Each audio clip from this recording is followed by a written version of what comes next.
Hello, everyone. I am so honored to be presenting for the Fat Studies New Zealand virtual conference this year.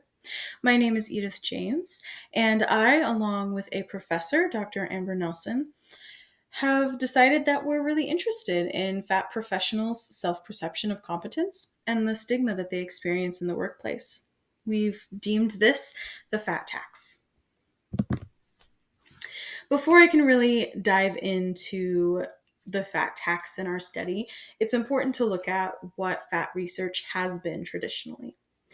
In my deep dive into research, most of what I see is about weight loss, how to lose inches, how to drop clothing sizes. It's truly fat phobic, meaning it's anti fat. It's a fear of being fat, of not wanting to be fat. All of this is in the name of health. Unfortunately, it just perpetuates bias. Fat individuals are underrepresented in research populations, and overall, they are just excluded. Their voices are not heard.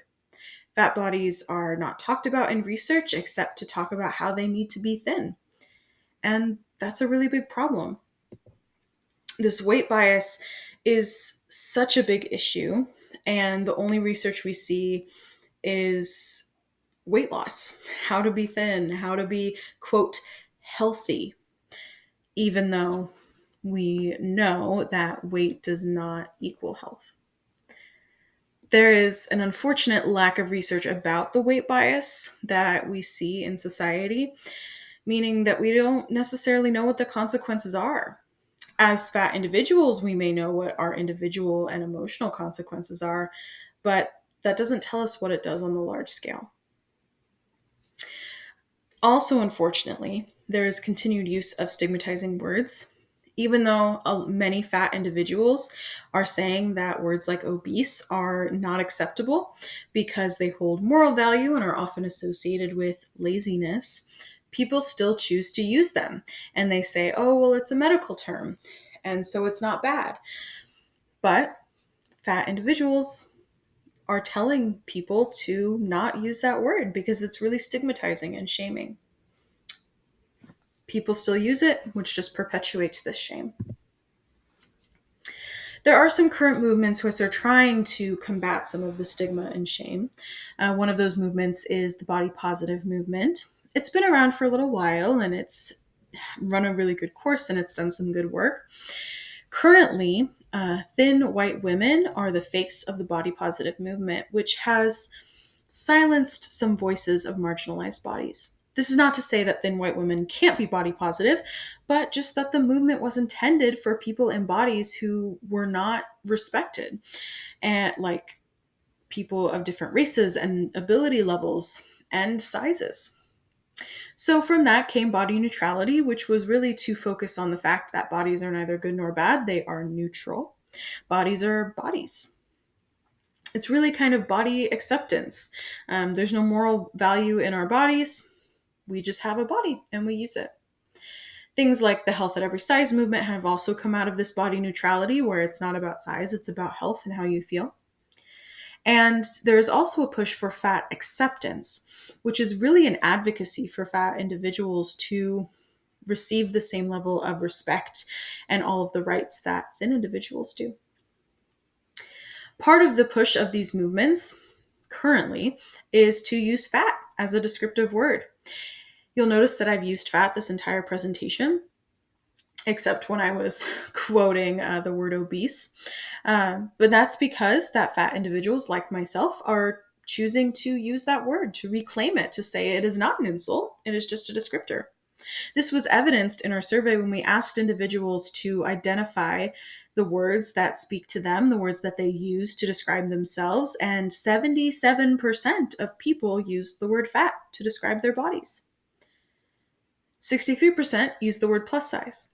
So plus size and fat seem to be relatively common and used among fat populations currently, at least within our sample.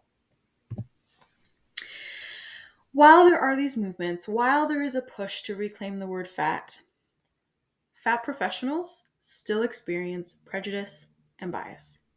They are perceived as less competent than their thin peers, and this is especially apparent in healthcare and medical settings.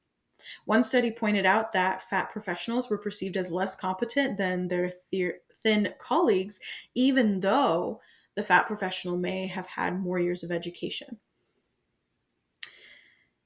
So there's a little bit of research about how clients, patients, customers perceive fat professionals, but there is no research on self-perception of competence within fat professionals.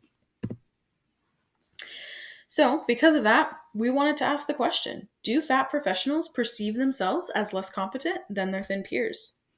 Is there an element of shame and stigma from the outside that is seeping into fat professionals' belief about their ability to do their job well? In addition to that, we wanted to just look at the experience of fat professionals. What experiences are common? What are the themes? What are some common microaggressions that fat professionals are experiencing in the workplace? So we developed this study. We used some previously validated measures of self-esteem, self-consciousness, public self-consciousness, self-confidence, and self-efficacy. We also had a space for free response to people to just share about their experiences. We looked at self-image and self-stigma, and we kind of put these measures into these categories. So 3 of our scales, self-confidence, self-efficacy, and self-esteem, were put under this self-image over umbrella. And then 2 of our scales, self-consciousness and public self-consciousness, were put under this self-stigma umbrella. Our goal was to look at those 2, their relationship, and how they affect professionals' perceived competence. Our study was done on a 6-point Likert type scale ranging from strongly agree to strongly disagree. We had 150 participants ages 20 to 67, and they were professionals or paraprofessionals in numerous different fields, though mental health and education seemed to be a common theme. We also had people in like marketing and business and even some engineers. We used Google Forms to share our survey with people, and we had a convenient sample of predominantly European heritage women. We got the sample from sharing on social media and having friends and family share it on their social media. What we found is that self-image predicted statistically significant portions of variance in perceived competence. What's interesting is that when we controlled for other variables, self-confidence, an element of this self-image, was not statistically significant. This could be because there was some overlap between surveys, but it's still interesting to note. Additionally, self-stigma remains significant even when adding self-image variables, which indicates a partial mediation. We saw a bidirectional partial mediation. This means that while higher self-stigma predicted lower perceived competence, self-image mediated self-stigma and perceived competence. Meaning, even if you had high levels of self-stigma, if you had increased levels of self-image, your competence or perceived competence may not be as low. There's a little bit of mediation. It doesn't reverse the relationship, but it does impact it. And this happened on the opposite side too. People with higher self-image did show higher perceived competence, and self-stigma mediated that relationship, meaning that there was an effect. Even though it wasn't a complete reversal, there was a partial mediation. Ultimately, all of that can get boiled down to the statement that self-image predicts people's perceived competence, and self-stigma mediates that perception of perceived competence. So why is this important? Well, if self-stigma and shame decrease perceived competence, how effective are fat professionals going to be when they doubt themselves? I don't know about you, but I don't want my doctor doubting themselves when they're trying to diagnose me with something.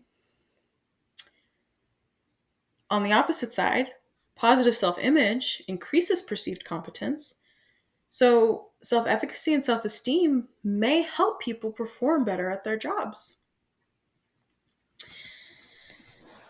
Something that's interesting to note is that while these things are true, there are common themes among fat professionals.